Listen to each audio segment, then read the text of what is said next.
Hello and welcome to the Ivan Show. I'm Ivan Tukundane. Today's episode we dedicate it to Kenya protests. We understand that as Uganda, when our neighbors are not stable politically, economically, and financially, we as Uganda, we are also not stable. Today, I host a professional, a journalist, Mistake-Yubu Oyong. I don't know whether the pronunciation is right, but he's going to deep dive in matters concerning Kenya, whereby the protests are led by the Generation Z. So he's going to give more of a highlight how their protests affect Uganda, but importantly, he's also going to give recommendations, since at one point he told us that he will one time be a Speaker of Parliament of Uganda. Mr. Yubu, welcome to the show and thanks for allowing to speak to us. You're welcome. I'm profoundly honored to host you on my show, and for quite some time I have seen your intelligence being displayed on number of write-ups you make, number of shows you attend to, and so I decided to bring you on this show to discuss a fundamental issue that is affecting our neighbors. Now, before we proceed, I would want you to give us the right pronunciation of your name before we proceed. No, you made the right pronunciation. Oh. In fact, you're the first person to make the perfect pronunciation, because others at times call me Onyang, Onyongo, Onyango. So, but at least you have given me my name, the real name, how it's supposed to be. I think I have taken some good time practicing it before we came to the show. All right. We have, for the past 3 weeks, I think now, we have seen an instability in Kenya. And we cannot take it for granted as Uganda. You see, they say when a thief attacks the neighbor, you are the next person to be attacked. So we must also, the issues Kenyans are raising, I think some of them affect us as well. Only the trouble with us, we have not yet come out to do what they have done. Where does this leave Uganda? You see, the demonstration or the protests that took place, or maybe still taking place in Kenya, maybe can affect Uganda not so much economically, but it can affect in most cases, people who transact businesses across. Maybe the price of certain things will increase, like fuel, but of which this time around they have managed to make sure that we are not affected as a country. And then the other thing is, you see, Kenya has got a different culture compared to us. In Kenya, I have a feeling that you see, there are many things that bring courage, or not everyone. It's like church. Not everyone who goes to church. Or let me actually give you for example of a burial. Not everyone you see crying at the burial is crying because the person has died. You get? One, there are people who come to cry maybe because someone who has died without paying their money. One, so they are not crying because the person has died, they are crying because their money is not going to be paid. Two, there are people who come and cry just because they miss the person, or maybe they had a lot of expectations from the person and it is maybe their only option, or maybe the person was no destiny helper. Three, there are people who just can't see someone cry. The emotion is too outside that they will automatically cry. Now, at the end, what will that bring? The family members of the deceased will have a strong heart in them, thinking the person who has died was a person of everyone. Yet in the actual fact, or in the actual sense, people came with different intentions, or people cried because of different reasons. So what I can reflect to that of Kenya, there's a reason as to why people in Kenya were protesting. Of course, yes, the main cause was our issues to do with the financial bill. Now, when it comes to the financial bill, you see, as an individual, if you are going to be a leader, you have to expect to be a rubbish pit where every word will be thrown, every criticism will be put, and every word of rejections and denial will be put in place. Now, maybe Ruto, as a president, did not carry on consultations. Maybe he did, but the people who gave him the advice were able to move by his ideas because he's the head of state. He had maybe no one to guide him or to be open to him on how to handle certain things, and it was too early for him. In fact, he considered that there was poor communication. Now, that is what. Now, that means there was poor communication, and what leads to poor communications, that means there is a barrier, something not bridging the gap. First of all, he would have called the members of parliament into a sitting. He makes a few inquiries here and there, but not trying to make it run so fast. When you want to do something, you try to bring it, then you first monitor the environment. How is the atmosphere? If you see like it's going to spark danger, what do?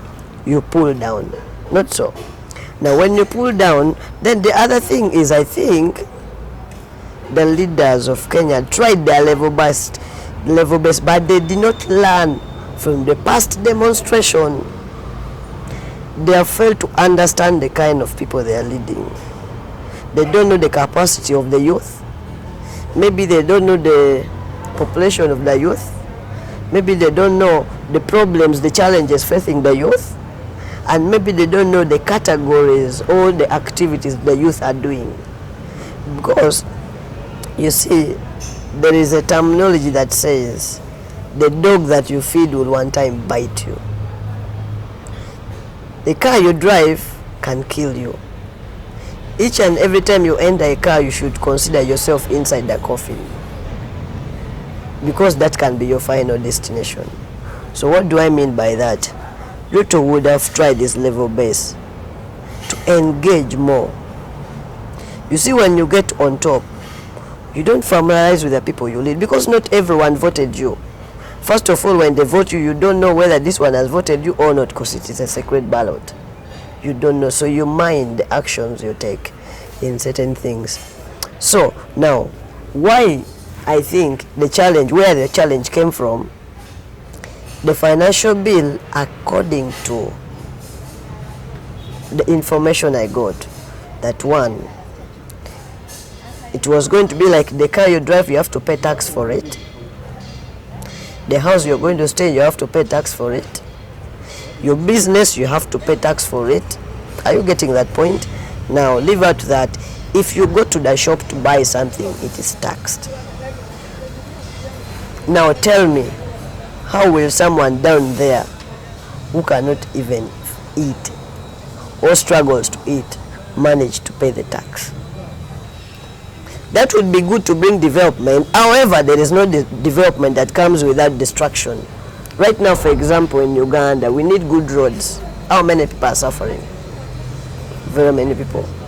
There is also that word in a literature book, Animal Farm, that not all animals are equal, but some are more equal than others. Yes. So that one also brings you back. If you want to know how many African countries run, go and look for the book called Darkness at Noon. Read it and give it full-time attention. You will understand. When you read that book and understand, you will not be shocked to see anything happen. No, Mr. Yubu, listening to President Ruto, he says this financial bill was going to help Kenya get out of big debt burden. Two, it was going to help Kenya to boost its economics. Now that the Kenyans have spoken and he has conceded, he has made tremendous budget cuts, he has made a number of changes. Do you think the young people in Kenya protesting are critical of the financial crisis they are headed to? You see, Kenyans right now, as I talk, they've learned how to handle issues with the Ruto. How? One, you see the protest, it was becoming hard for them to manage. Even after him accepting to pull down the finance bill, these boys were still in the street. What were they doing?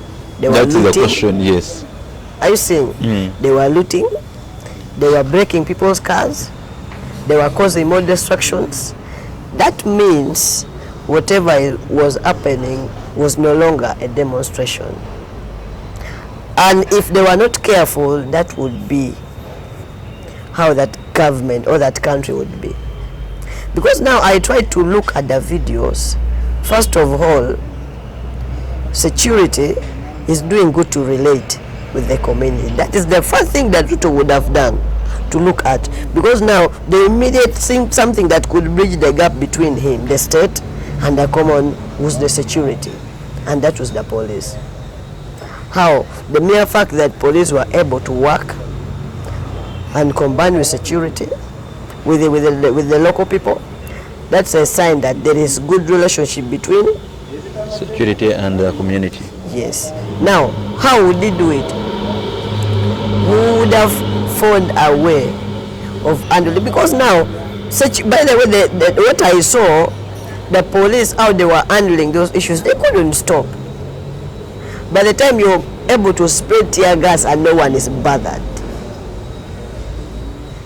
you put in live bullets sometimes and no one is bothered. Someone even smoking tear gas. You get? That one should also act as a lesson that maybe Ruto needs to find another solution of handling demonstration, apart from using tear gas, apart from maybe shooting live bullets to kill.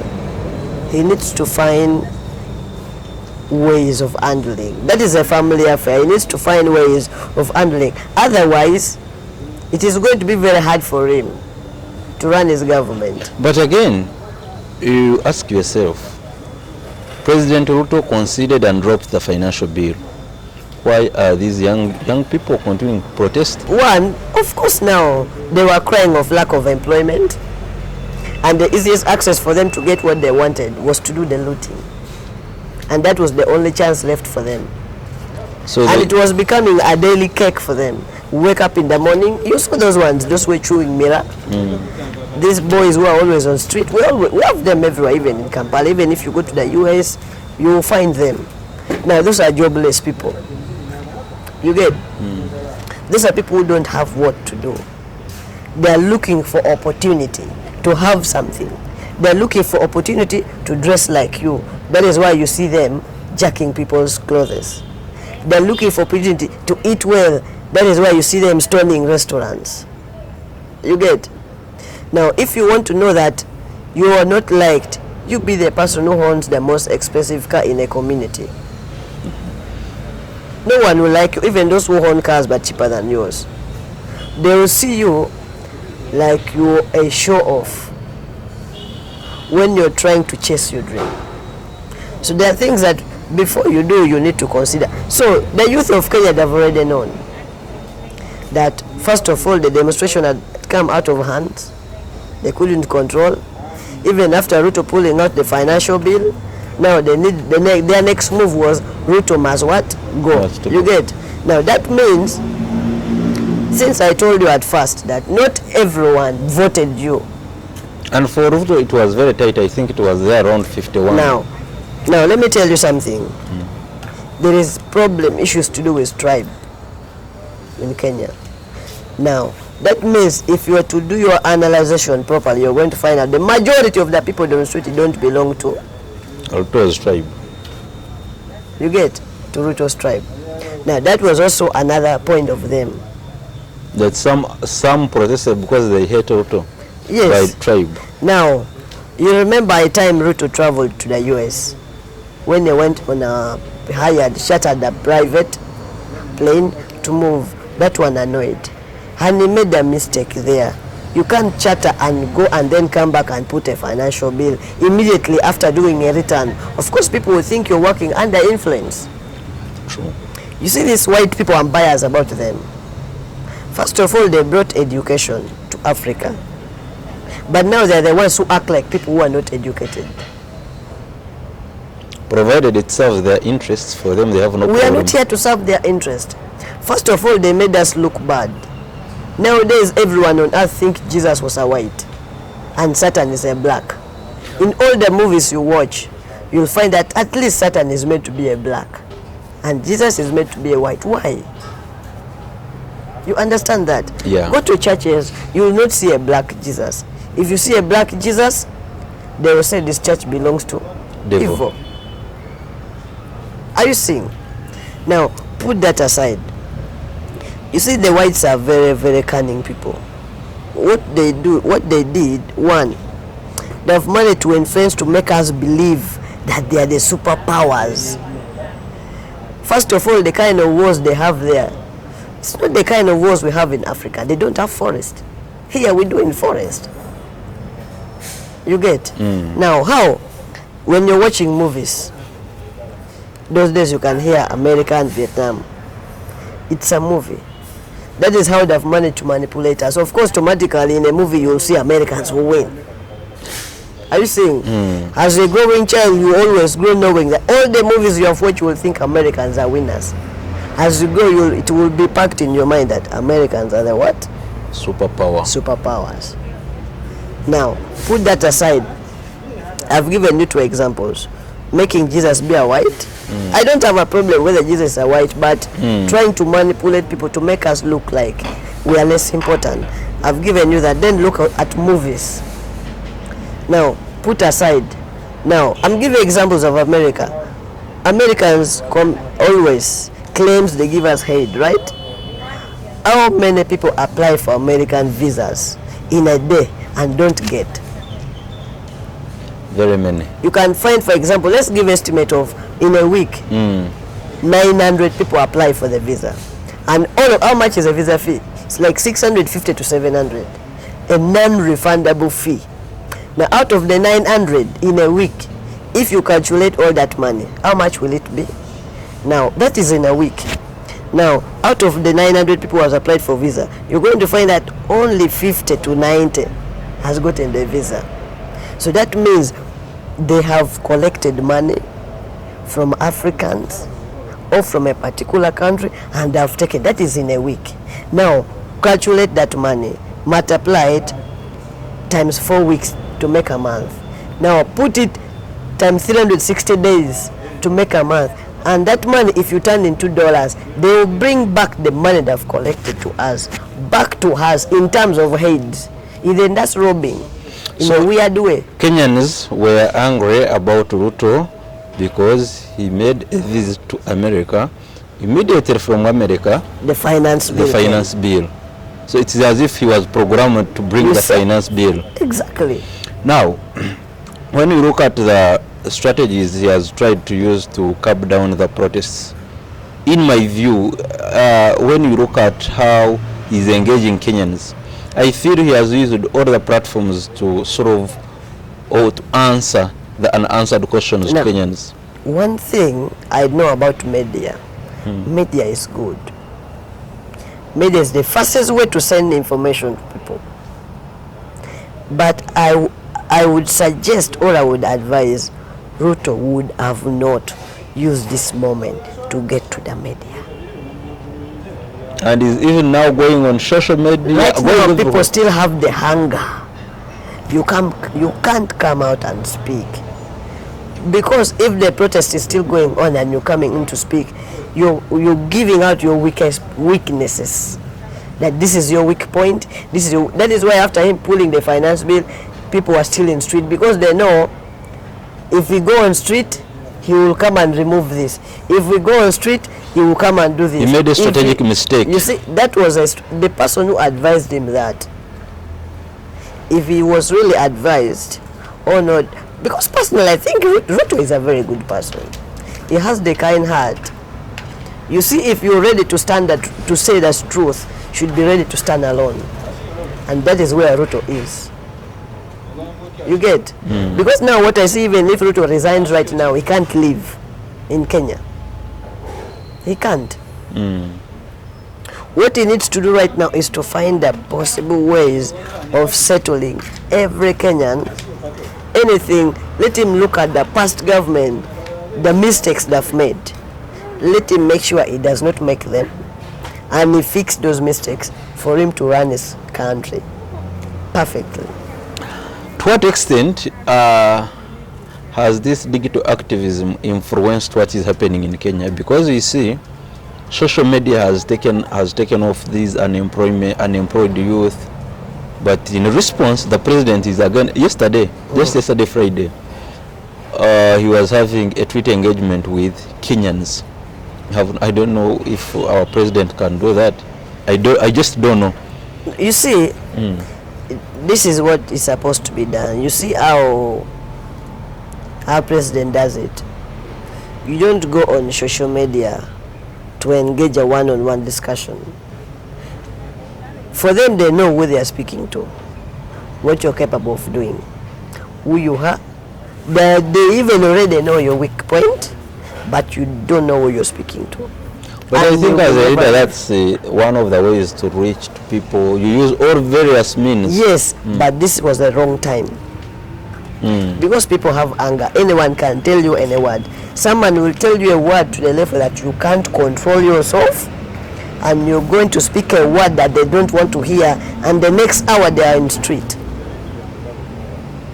He would have used a national television. He sends an information that at this and such a time on a day, I'm going to be on this TV. And every Kenyan would be focused. So he comes and speak in a tricky way. You don't speak, you see, when you're handling the population, you need to study the people you're going to communicate to, their capability, what they can do, what they cannot do, and you need to read what is in their mind or what is in the environment.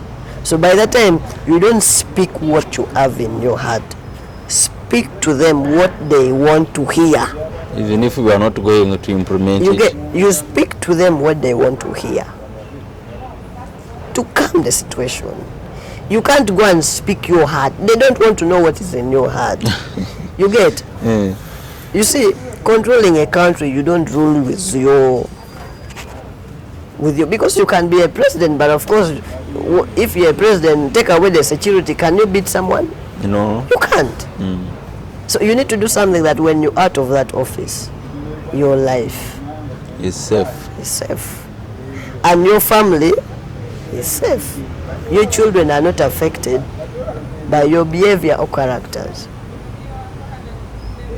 Ruto is doing a mistake to go on media. No, let him stay. How are you seeing the police and the security forces in Kenya? How are they, the way they are handling the population, if you compare it with Uganda? You see, do you notice the difference? As I told you, we all have different culture. If a Kenyan comes and tell me, Yubu, you are uncultured, I will say it's okay. That is according to your culture. According to my culture, you are also uncultured. So they have different ways of running their eras, their system.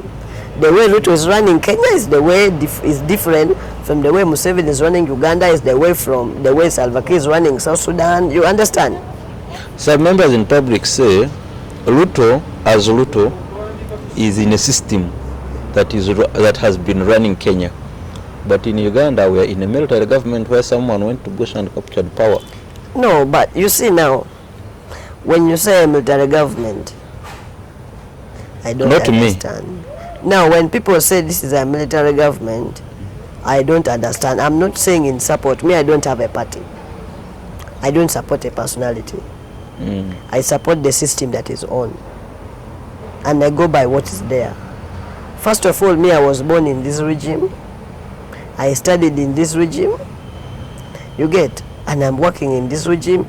So I cannot start accusing President Museveni. I cannot start blaming Museveni over, you get? Because I don't know about another past leadership. If they should start telling me about past leadership, I'm going to hear that Amin killed people. I'm going to hear that Obote did this. You're going to hear that Tito did this. You're going to hear that this one did this. You get?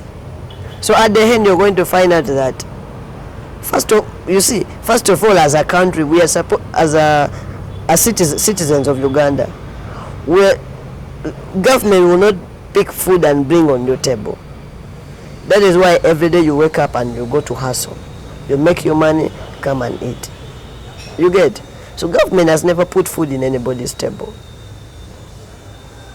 You get? So I don't know why we need to focus. Me personally, I haven't given my time to things to do with that government. But the government can simplify ways of how someone can look for that food to put on the table. You see, every time you wake up and you go to town, you are assisting the government because you're paying tax. The small money you're giving, if you are to give 100 shillings daily for a week, that is already how much? How many things do you buy in a day? And how much tax? Because now if you use a border, you're paying border, you're paying fuel, and you're paying tax. You see, don't think that people who controls the government or suggest things to do with tax are stupid people. They are very wise people. And they know what they are doing. They know where the benefit comes. I think taxation, taxing people is okay, and the person paying a tax is very okay. But the argument is that tax should have principles, should be realistic, should be measurable, shouldn't get out of hand like now what we are discussing in Kenya. Kenyans are feeling that the tax Ruto is bringing is not realistic. That is, you say, public, that is what they call public opinion. That needs to be respected. Because those are the people who has put you there, and they can remove you at any time, I assure you. Whether you are right or wrong. Never joke with the power of the public. Power of the public. Never joke with it. Trust me that even 300 people could run to that state house and Ruto does nothing. Because you cannot kill 200 people with live bullet. They're running and you're killing them. You're going to kill them, but you're not going to stop them. You understand? Yes. Yes, Mr. Oyong. As we wind up the discussion, we have deliberated a lot on Kenya, but in Uganda, where do you think, with the status quo we are in, we are not very far from Kenya. We are not very, very far as in status quo.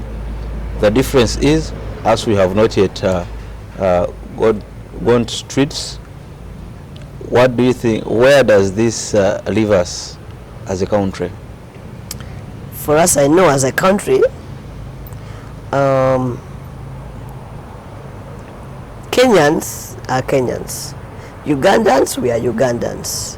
And they are affecting us by insulting us, abusing us. You see, however much our president is bad, you don't have to abuse. You get? You're going to create a war that it will be there for generations and generations and generations. You understand? So what I can tell you is, as Uganda, we are used to our system.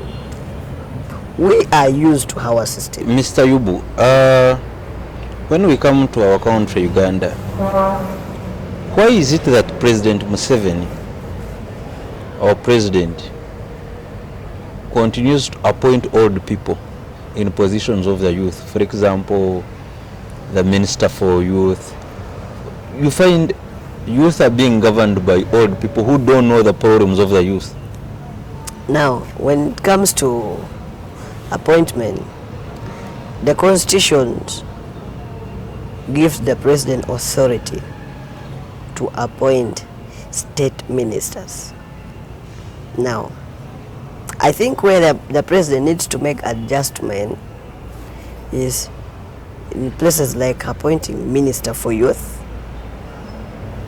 Minister for Finance, Minister in charge of Public Service. Now, there, the other challenge that we have is the thing where we put in our mind that if you don't have someone, if you don't have connection, you can't work. That is very bad, because there are very many people who are capable, who are working. No, people who are capable and they are not working just because they lack connection. And then also what I would suggest to tell the people who are in schools right now is that let us learn to make better friends for ourselves, because now the friendship we make at the university is the connection that our children will have. Some of us suffer because of the mistakes that our fathers made in making friendship. Friendship matters a lot. The reasons why you make friendship, I personally, talking to someone does not make you my friend.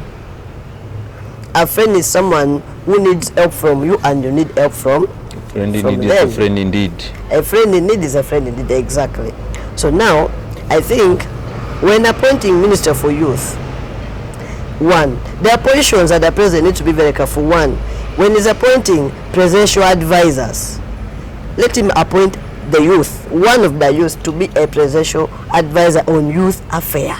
And I think you can be a good advisor. I'm not saying I'm not trying to buy a position. But you I can, am comfortable with anything, but if I'm given the opportunity, really you can give. why not? So I think when he's appointing presidential advisors, he needs to put a presidential advisor on youth and children's affairs.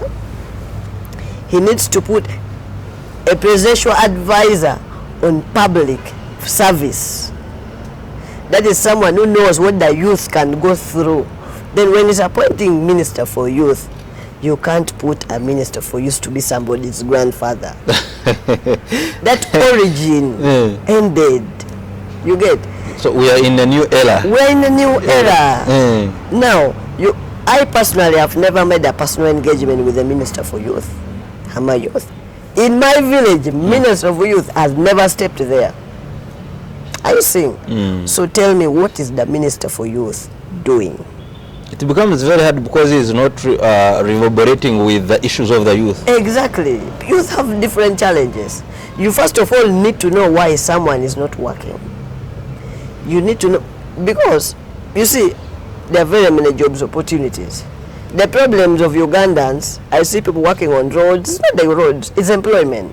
If you think I am lying, let the president or someone gets a job and is having just a one line of road and is working, and that person will wake up and go to work.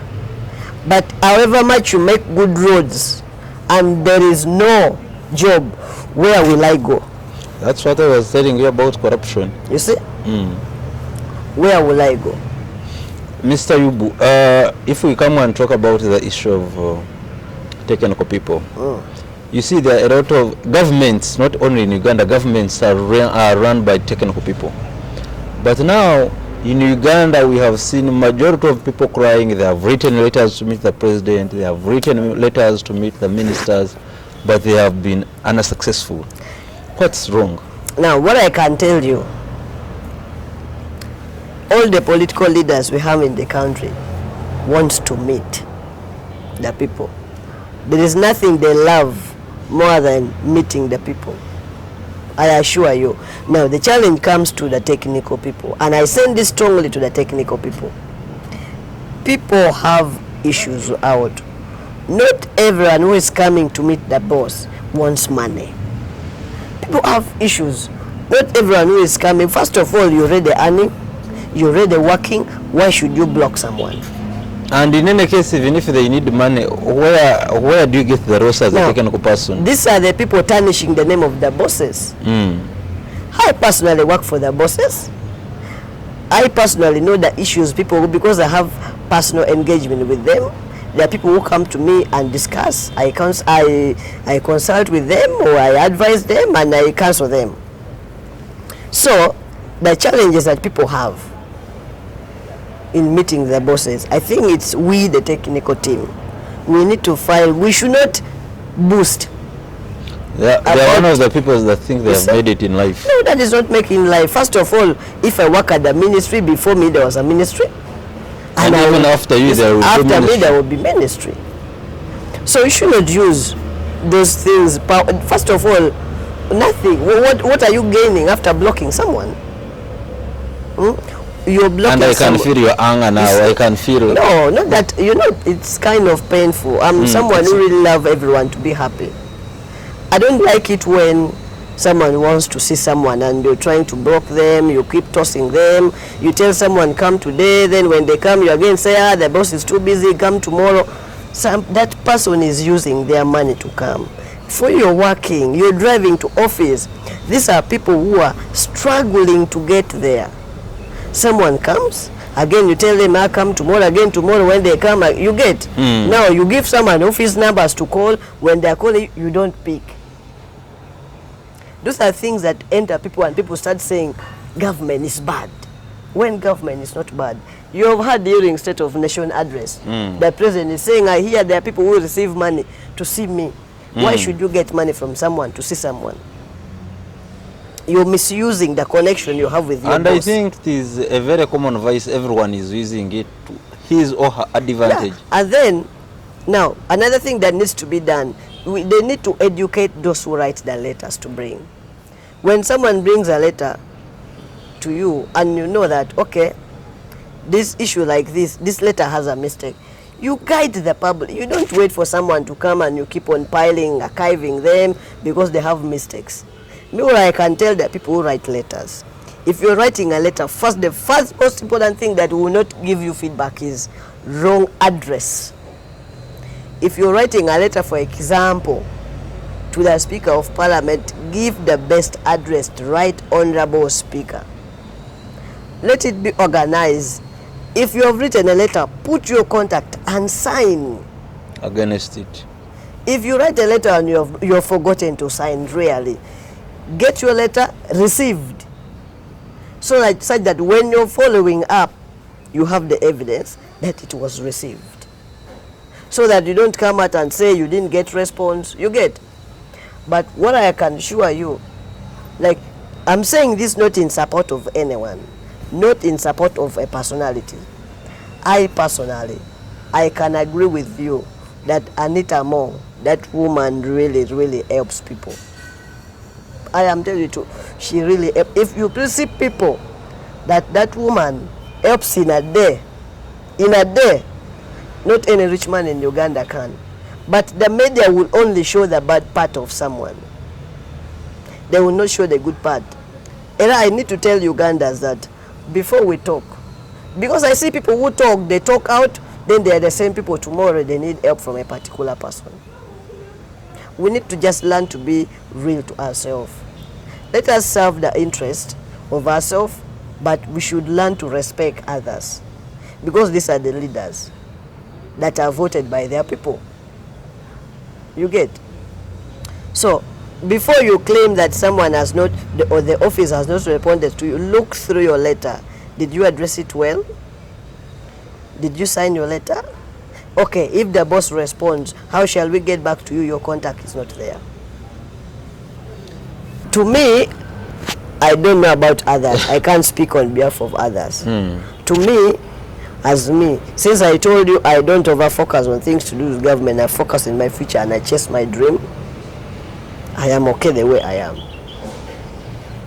I think for me, as long as I wake up in the morning and I see the sky blue, I know there is still hope. But as a leader, because you are a future leader, you need to know about how other people are. As a future leader, to me, I think the youth needs to be given jobs. I will stick on that. I will stick on that. The youth needs to be given job, because these are the people that can help the country run. The youth really needs to be given jobs. Even in our, there are very many people flooding out. You go to school, you study, you finish, you come out. If you don't have connections, no job. What is that? Do you know how many blockers have degrees? A boy that has ever carried me is a pharmacist. No job. Yeah. There is a man at Oryx washing cars. Do you know his profession? He's a medical doctor. A medical doctor, yeah. Washing cars. Washing cars. Don't you think this excessive corruption in our country is contributing to high levels of unemployment we have? Who is the corrupt? You are corrupt. I am corrupt. Your wife is corrupt. Your sister is corrupt. Your father and mother is corrupt. Everyone is corrupt in this country. It depends on the level of corruption. We can't say the government is corrupt. Individuals are corrupt, not the government. You get, not the government. But in an event that someone appointed him or her, he has capacity to fire. But someone we expect to do the firing, saying they are minor mistakes. There is room for change for everyone. When you're a political person, or when you're a leader, you don't have to be someone you rush with decision making. You take your time. In politics, there are enemies. Someone can create a propaganda that can put you down. So what you have to do is to analyze and monitor how. If you're to say you're going to be a leader who decides there and then and take actions, then you are not a leader. You're good to be a decision maker, not a leader. So you are saying Ruto is a decision maker because he has taken action there and then. They write today, tomorrow come on TV, make a decision. No, Ruto just got in that office and he had come with his skills how he wanted to manage. But he did not set up. He would have made inquiry. Instead of going to the US, he would have visited many African countries and made inquiries on how. And get engaged with members of parliament. You first send them on recess to go and make inquiries how we are going to do this and this. Like in Uganda, when they wanted to remove age limit, what did they do? MPs went to the community. Are you seeing? They made inquiries. They are the ones, you saw them in our parliament, they're saying, we have met my people, and they have said yes. You get? It was them. So Ruto would have done the same. Send the MPs, let them inquire. If the people said the financial bill is okay, let them come. The mistake is not what? It's not for the president. So it shouldn't be about the president, it should be about the people. Exactly. That is why we have members of parliament who represent the local people.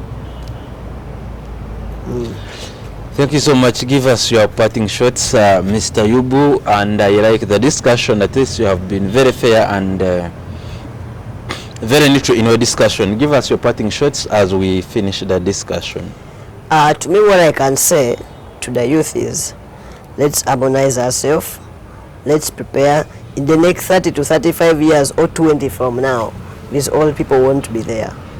So it will be us, the young people, to take charge. But it will be there for youth who are prepared. So the preparation starts now in a good way, not in a way that affects others. I personally don't support any unprofessional behaviors that can cause harm to me or anyone around me. Professionalism, ethical implementation of what we do, where we do it from, is what we require in our generation, regardless of where we are. Thank you for being a good viewer and following our discussion. Don't hesitate to subscribe, like, and share IT Media on YouTube. I am Ivan Tukundane, and this is the Ivan Show.